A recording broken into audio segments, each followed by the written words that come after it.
has captured another unarmed Russian prisoner on the Pokrovsk direction. He has fallen into the hands of the Azov Brigade, says Serhiy Kondratyuk.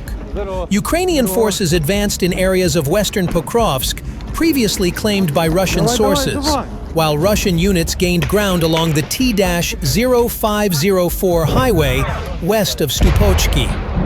Там пидоры!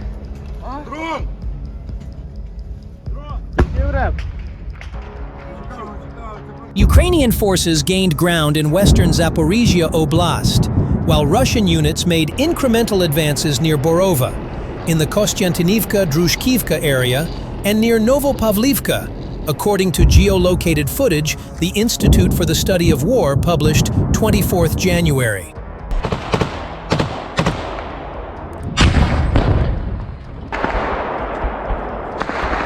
Russian forces maintain pressure on Ukraine's eastern front lines, with slow advances in Donetsk Oblast amid high casualties and Ukrainian counterstrikes.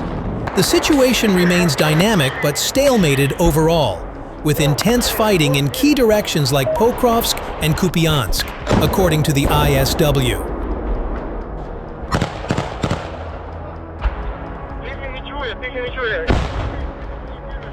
In western Zaporizhia Oblast, Ukrainian forces advanced in the southern outskirts of Mala Tokmachka, southeast of Orikhiv, ISW reported.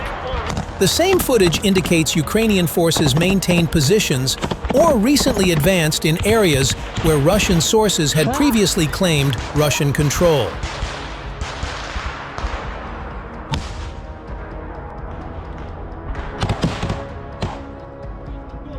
Russian forces launched attacks across 8 locations around Hulyai-Pole on 24th to 25th January, including near the town itself and at Sviatopetrivka, Priluki, Zelene, Varvarivka, Nove Zaporizhia, Dobropilya, Zlahoda, Solodke, Dorozhnyanka, and toward Zaliznichne. The assaults produced no territorial gains, according to ISW.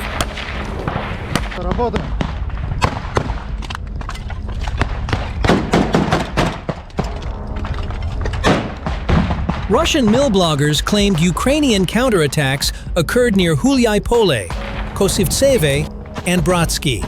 FPV drone operators from the Russian 14th Spetsnaz Brigade, under the GRU, are striking Ukrainian positions in the Zaporizhia direction, ISW reported.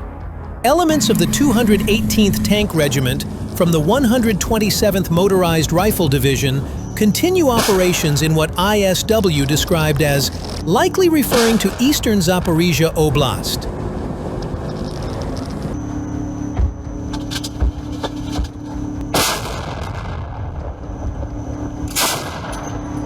West of Orikhiv, Russian forces attacked near Mirn, Plavny, Primorske, Stepove, Lukyanivske, Pavlivka, Novoyakovlivka, and Novoboykivske during the same period.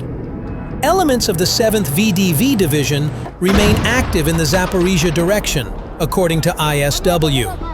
Northeast of Borova, Russian forces advanced in southeastern Zarizove, with attacks continuing near Serhivka and Druzhelyubivka on 24th to 25th January.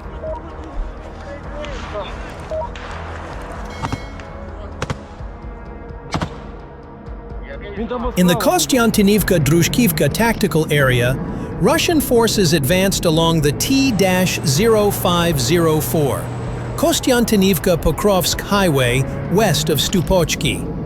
Russian units struck positions in and around Kostiantynivka itself, along with 16 nearby settlements including Orikovo-Vasilivka, Markove, Klebanbik, Sherbinivka, Pleshchivka, Berestok, Ilinivka, Yablunivka, Stepanivka, Rusin Yar, Sofiivka, Novopavlivka, and toward Pavlivka.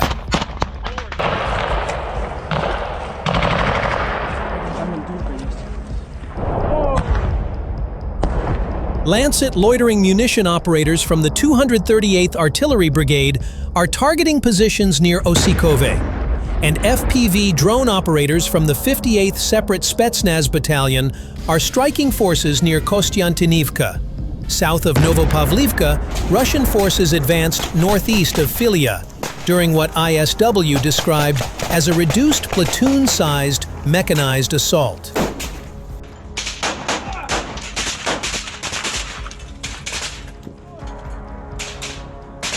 Ukrainian volunteer Sergei Sternenko reported Ukrainian forces repelled the assault and destroyed 2 Russian tanks, 2 armored personnel carriers, an artillery cannon, a transport vehicle, an antenna, and a buggy, while striking Russian infantry in cover.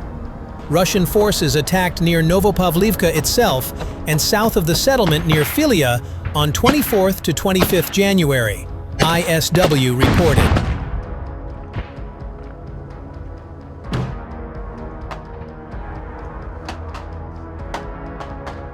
Ukraine must inflict casualties at a level Russia cannot replenish if it wants to force the Kremlin to rethink the war, the president says. Ukraine needs to inflict losses of around 50,000 Russian troops per month on Ukrainian territory.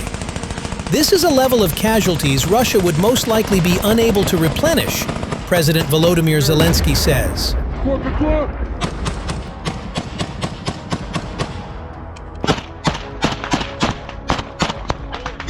In December 2025 alone, Ukrainian forces destroyed 35,000 Russian troops. During 10 years of war in Afghanistan, the Soviet army lost half as many troops as Russia lost in just 1 month of this war. It's the optimal level at which Russia will begin to seriously weigh what it is doing and what it is fighting for, the Ukrainian president states.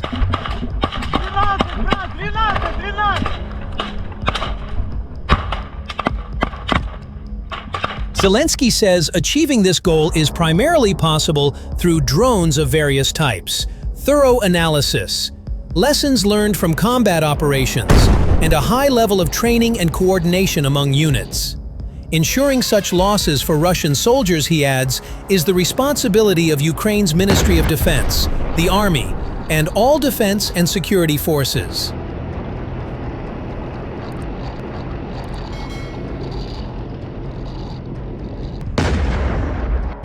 The president says the experience of Ukraine's most effective drone units must be scaled across the entire armed forces. At the same time, he stresses that inflicting enemy losses cannot be the sole objective of drone and technology development.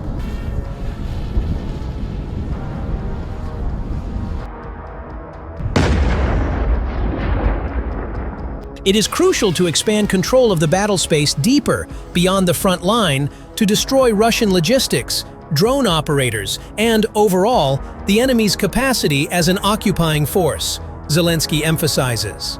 According to Zelensky, strengthening defenses against Russian Shahed drones, other strike UAVs, and reconnaissance drones is also essential. Ukraine needs more interceptor systems.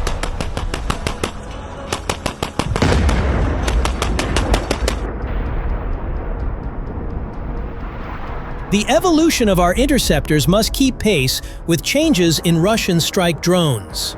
Ukraine must maintain leadership and prevail in every cycle of technological development, the president says.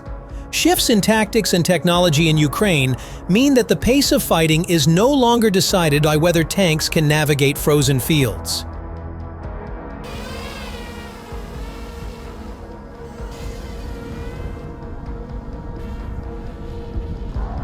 The 2 Russian soldiers, trudging through an expanse of knee-deep snow, came into view once the sun was up. Separated from his mate by about 2 car lengths, the first was trying to quicken his pace, but the soldier behind him kept falling over in his attempts to step in the fresh footprints, losing his rifle and getting stuck.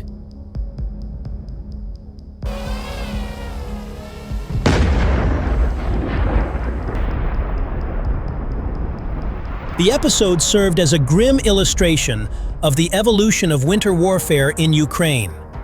Earlier in the conflict, which began in February 2022, tanks and other heavy armor dominated the battlefield. While the hulking equipment could move when a deep freeze hardened the ground, fighting slowed overall in the winter, as snow and mud made it more difficult to get around.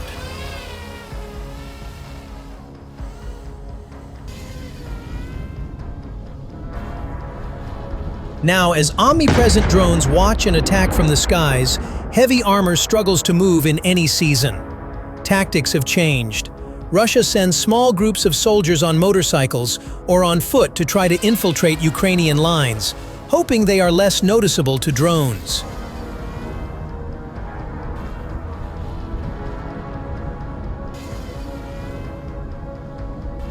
For these small groups, the mission is largely the same no matter the time of year. So the fighting mostly keeps the same pace, a plodding one from season to season. Nothing really changes, summer or winter, said a Ukrainian infantry platoon commander who, according to military protocol, went by his call sign, Salo. The only difference is the cold.